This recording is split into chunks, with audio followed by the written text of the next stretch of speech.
Good afternoon बच्चों। आज हम पढ़ेंगे सामाजिक विषय का अर्थशास्त्र का पाठ 2, जिसका नाम है भारतीय अर्थव्यवस्था के क्षेत्रक। तो उत्पादन गतिविधियों तथा सेवाओं को महत्वपूर्ण मानदंडों के आधार पर विभिन्न समूहों में वर्गीकृत किया जा सकता है, जो हम आगे पढ़ेंगे। तो आर्थिक गतिविधियों का क्षेत्र तो क्या है कि जो भी हम क्रिया धन कमाने के लिए करते हैं या जो भी हम गतिविधि धन कमाने के लिए करते हैं, उनको आर्थिक गतिविधियों के नाम से जाना जाता है। अब हम इन्हें आर्थिक गतिविधियों को 3 भागों में विभाजित कर सकते हैं, जो है हमारे प्राथमिक द्वितीयक क्षेत्र, तृतीयक क्षेत्र, संगठित और असंगठित क्षेत्र, सार्वजनिक और निजी क्षेत्र। तो सबसे पहले जो हम पढ़ेंगे वो पढ़ेंगे प्राथमिक द्वितीयक और तृतीयक क्षेत्र। तो सबसे पहले हम पढ़ेंगे प्राथमिक क्षेत्र।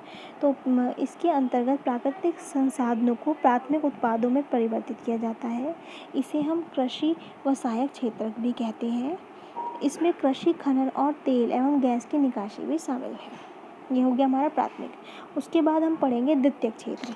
इसमें प्राकृतिक उत्पादों को विनिर्माण प्रणाली के माध्यम से अन्य रूपों में परिवर्तित किया जा सकता है। इस क्षेत्र में वस्तुएं सीधे प्रकृति से उत्पादित नहीं होती, बल्कि उनको निर्मित किया जाता है। यह प्रक्रिया विनिर्माण कारखानों, कार्यशाला या घर में पूर्ण रूप से की जा सकती है। इसे हम औद्योगिक क्षेत्र भी कहते हैं। अब हम पढ़ेंगे तृतीयक क्षेत्र के बारे में। प्राथमिक और द्वितीयक क्षेत्रों के विकास में सहायक गतिविधियों को तृतीयक क्षेत्र में शामिल किया जाता है। तृतीयक क्षेत्र को हम सेवा क्षेत्र भी बोलते हैं। इसके अंतर्गत सूचना प्रौद्योगिकी व सॉफ्टवेयर उद्योग आते हैं। ये हमने पढ़े प्राथमिक क्षेत्र, द्वितीयक क्षेत्र और तृतीयक क्षेत्र। अब हम पढ़ेंगे तीनों क्षेत्रों की तुलना। तो तीनों क्षेत्रों की अगर हम तुलना में पढ़ते हैं तो जो हमारा क्या होता है, सकल घरेलू उत्पाद। सकल घरेलू उत्पाद क्या होता है, जिसे हम बोलते हैं जीडीपी। यानी कि किसी वर्ष में इन तीनों क्षेत्रों में उत्पादित सभी अंतिम वस्तुओं और सेवाओं के मूल्य की राशि को देश का सकल घरेलू उत्पाद मतलब जीडीपी कहा जाता है। इसकी गणना जो है वो केंद्रीय सांख्यिकी कार्यालय द्वारा की जाती है।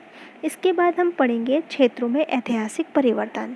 तो समय के साथ साथ आर्थिक गतिविधियां जो हैं वो प्राथमिक क्षेत्र से द्वितीयक क्षेत्र में और द्वितीयक क्षेत्र से तृतीयक क्षेत्र में क्या करती हैं, स्थानांतरित हो जाती हैं। और वर्तमान में तृतीयक क्षेत्र आर्थिक गतिविधियों का क्या है, महत्वपूर्ण क्षेत्र है। उसके बाद हम पढ़ेंगे उत्पादन में तृतीयक क्षेत्र का बढ़ता महत्व। तो प्राथमिक और माध्यमिक क्षेत्र में अच्छे विकास के कारण सेवा क्षेत्र में विकास अधिक तेजी से हुआ है और सेवा क्षेत्र केवल एक छोटा खंड उच्च कुशल और शिक्षित श्रमिकों को रोजगार देता है। उसके बाद हम जानेंगे विभिन्न क्षेत्रों के लोगों को रोजगार। तो जो प्राथमिक क्षेत्र की जीडीपी की में जो हिस्सेदारी है वो कम है, लेकिन अब जो ये हिस्सेदारी है 50% हो गई है, जिससे कि लोगों को अधिक रोजगार मिलता है। तो ये हमने पढ़ा विभिन्न क्षेत्रों के लोगों को